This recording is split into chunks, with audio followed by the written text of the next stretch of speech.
Hello everyone, I hope you are not doing well because you are facing this type of problem where you have to upgrade your Kotlin version. So previously I made a video, so there are lots of people are comment that they are changing their updated version but it's not working.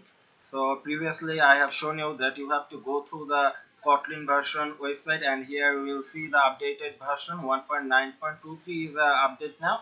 So we just change here, but there has some changes here.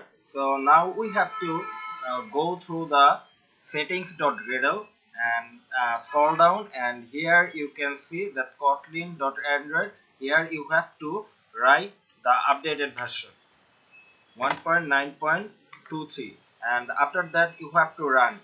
And after running, I'm pretty sure that the problem will solve. So we are waiting for running my application. So it's completed. So here you can see there has no error and my app is working. So I hope this video you enjoyed. If you enjoyed, please like and subscribe. Thank you so much for watching my video.